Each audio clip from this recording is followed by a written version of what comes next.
Akame got killed, episode 17, Kill the Curse. Now, I gotta be honest, this was not the type of episode I was expecting, but it kind of sucks. We already lost Chelsea. Like, she instantly, I mean, she's only been in, I believe it's only been 3, maybe 4 episodes, and she's dead now. She's been chopped into pieces. I don't know what the deal is with Kuromoe. I wasn't expecting, like, some crazy, weird science experiments going on. Like, she should have been dead, but she didn't. She didn't even know she could survive that, so she was poisoned with some very strong poison, but she basically came back to life like a demon, and she had, like, the purple demon glow and stuff that you see in anime all the time. So who knows what her deal is, but we do technically lose 2 characters. We lose Chelsea and we lose Bols in this episode, which I mentioned before. I didn't want to see him die because he was the guy who was like, oh wow, he has a family and this and that. And I was like, man, that's still sad. I mean, even he admitted, though, that he was not the best person because he did kill a ton of people before he joined the Jaegers, where he felt this was kind of his redemption, really. So, still sucks, but I mean, it happened, and I was like, that, it's sad because he was the family man and he had, a wife and daughter. Very young daughter, baby daughter, too. But it was just a crazy episode. Like, honestly, as soon as she decided, like, oh, I'm going to go after Kuromoe, I thought she was going to die. And it kind of surprised me. I was like, oh, crap. Like, when she actually tricked her and she stabbed her, I was like, wow, they actually killed Kuromoe off. And that was a huge twist to me, is what I was thinking. And then I guess they did like a reverse twist, and she didn't die, which brings up a slew of questions because of course we got a bit of backstory about Akame and her sister, and how they were training and then how they were separated, but it doesn't go through all of their training because obviously we know that at some point they ended up working together again, and then they split up again when Akame decided to leave. So they were working together by the time Akame decided to leave. But they were split when they were young, and then once, I'm assuming it was once Akame was gone, or maybe it was just after they were split up. Actually, I think it was after Akame left. I think Kermit mentions that, but they do some even crazier experiments, and she mentions she has like meds that wear off, and that's why she was so weak.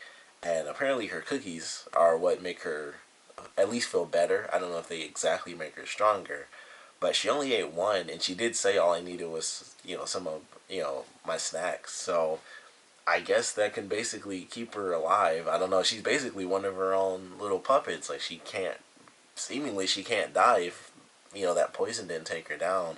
And it was like a vital point in her body, like right into her spine pretty much. Even though it's like the tiniest little needle, but still, like, cut one little thing in your spine, you're pretty much done for. So she survived that, and Chelsea's trying to take off. She gets her fingers shot off by like the cowgirl. So that happens, and then she gets surrounded by the cowgirl and like the main um, puppet that Kuromoe uses, like her old friend. And as soon as that happened, I was like, well, she's done for sure, because this isn't the type of show where people get saved at the last second. Like, they're either already dead, like in the first episode with Tatsumi's friends, or we see them die. Like, it's like, crap, they might get out of this outside of Kuromoe with her crazy, villain experiment stuff going on, which just made for a really pretty good twist, I think. But it sucks that, they killed Chelsea off. This was one of those moments where I was like, man, this really makes me want to read the manga, because I would assume that they didn't kill her off so insanely fast, in the manga. So it's one of those things that makes me want to go and finish out the manga, even though I've only read like the first volume. It kind of makes me want to go through and get to know more about her character, because she dies off so quickly here. Basically, her whole story arc in 3 episodes has been, oh, all my friends died, and you guys are too happy-go-lucky. Somehow I like Tatsumi, I guess. I don't know. And then poof, she's dead. And that was pretty much it. And that was like, it kind of annoyed me that her last stuff was like, I just wanted to see Tatsumi smile and stuff. And I was like, maybe it would be so much better in the manga if it was built up. But in this, it was just 3 episodes. And it's like, he spied on her um, in the bath because he was trying to like sneak up on her or whatever. And then he survived some mission, and she was happy about that. It's like, yeah, how is he so happy-go-lucky, and maybe they can do it and stuff like that. And then this episode is like, you know, she was sticking her neck out, which was mentioned, like, this isn't something you normally do. And it got her killed. It got her chopped up, and it got her head put on a spike in the center of town, or somewhere in town. And so now we lost another member, and it still has an effect because, of course, it sucks to lose a main character, and it kind of has an extra effect because of the fact that she was added in, and it's like we already lost two people, and that's why we got these two extra characters, and then one of these characters gets killed off only 3 episodes later. It's like that's insane to think of. Like that just doesn't normally happen in a TV show, and or in any show really. It's just or movie or anything. People normally aren't just introduced and then it's like done unless it's an alien invasion movie, in which case that's probably like more than half the people in the film. But it was really crazy to see her get killed. I would have loved to have seen her survive. And for a second, I thought she would. When she did, honestly, I thought as soon as Kuromoe somehow, with whatever insane speed she had, got her katana back out of Chelsea's hands because she was holding the thing, and I knew honestly when she did that, I actually wasn't surprised. I was as soon as she did, I was like, she needs to leave before she gets killed because it was just in my head like she's gonna get up somehow. She's gonna be impervious to this. She's gonna get up. Like I couldn't even think of why it would work, but I was like, she needs to leave because she's about to die. Like something bad's about to happen, and that's exactly what happens. And then she loses the katana.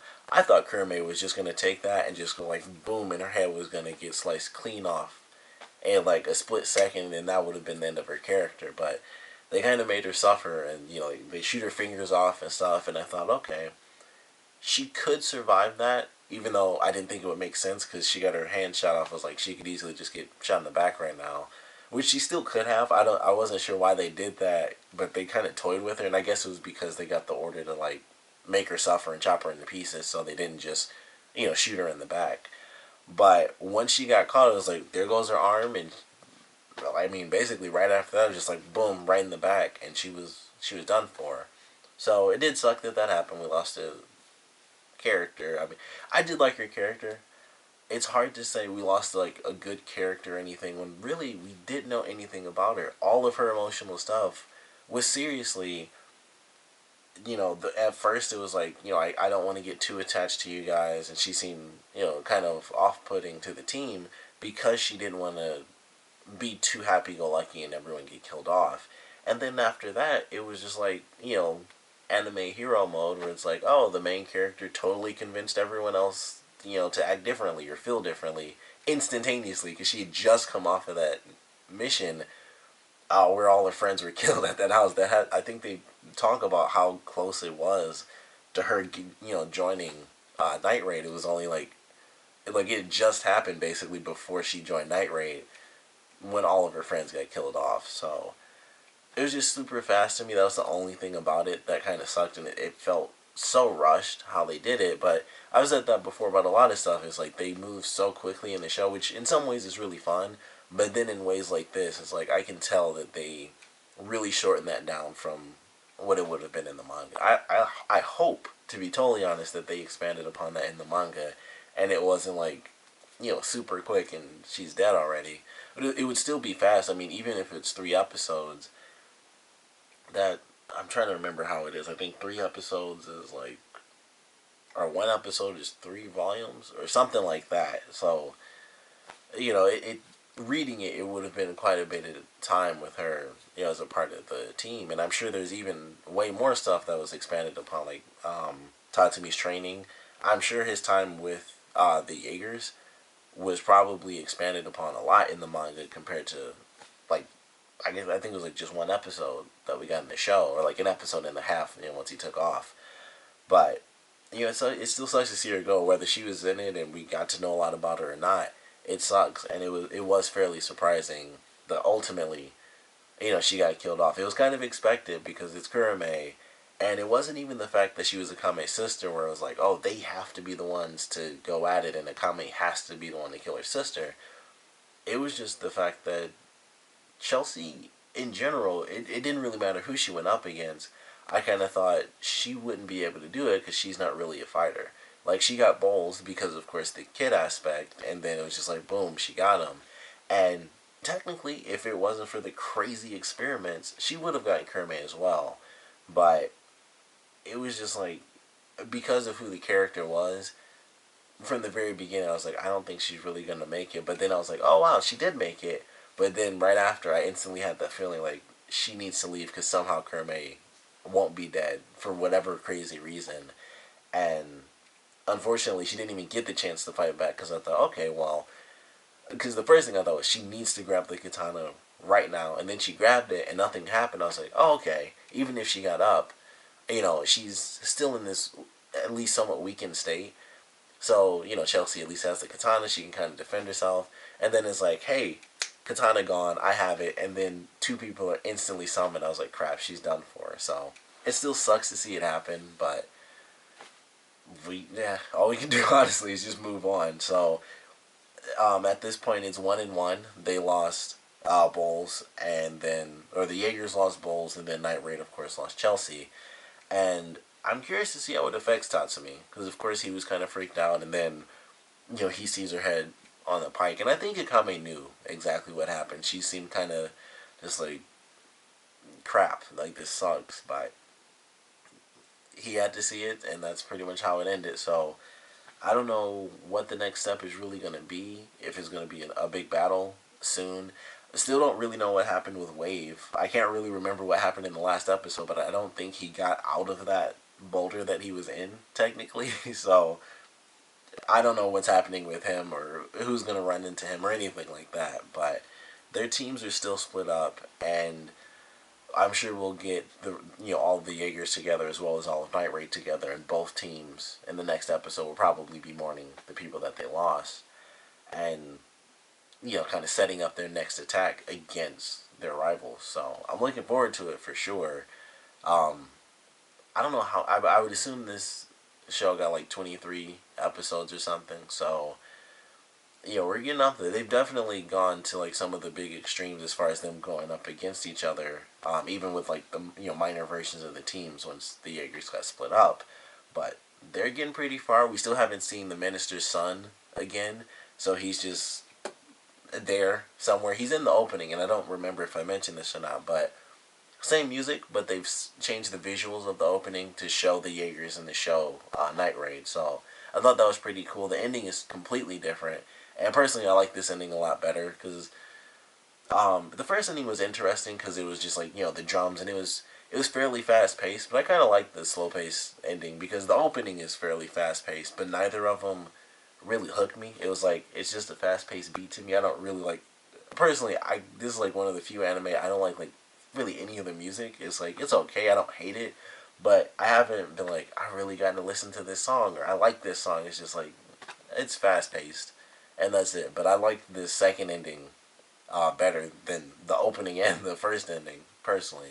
And visually, I think it looks a lot cooler too because it's not just people sitting around. It's like it's very anime-esque where it's like, oh, someone's grabbing the moon and this and that and thinking about, this important person. But I actually like it. But it was a fun episode. Looking forward to this next one, of course. Want to know what you guys thought about it. So, excuse me. So please, comment below. Let me know your favorite parts, your least favorite parts. And even though, of course, we lost Chelsea as one of the heroes, I want to know what you guys thought about losing both Chelsea and Bols. I know he was one of the villains, but like I said, for me personally, that still had a bit of a connection because, like Wave, he's the only other person on that team that I thought was actually a good person. And I think Wave is like the most good person. He's just on the wrong side and doesn't actually realize it. But Bowles did have a family, and I know he did kill a ton of people in the past, but even that's always been a little vague. It's never been like, it was never like he just killed a bunch of people just to kill them. It was kind of like he was following Esdeath's orders, but he knew that he killed like a ton of people and stuff, so he knew that there were a lot of innocent people that he killed, because it's like, well, they're, this person's the enemy, but all of these people are acquaintances of them, so they could be the enemy, and that's, pretty much how it went. But it was always fairly vague. They never, even the way they told the story was like, I know I killed tons of people and stuff, but he's the guy who like redeemed himself, and it was never like explicitly evil like with Esdeath. It was just like, I killed these people just to make a point. Like it had nothing to do with history of my family or any of that. It was like, well, that's just to make a statement. Really, I'm just mean and stuff. So still a bad guy, but still a bit of an effect. Still sucks to see him go. The family man, everyone else is just like, yeah, I'm here to be, on the Jaegers, and that's pretty much it. So, want to know what you guys thought about both those deaths, and also the twist of Kuromoe being under like these really crazy experiments that did help her survive, this poison. Like this is supposed to be like it. That's pretty much it. You're done for. So I definitely want to know what you guys thought about that as well. So please comment below, let me know, and thanks for watching.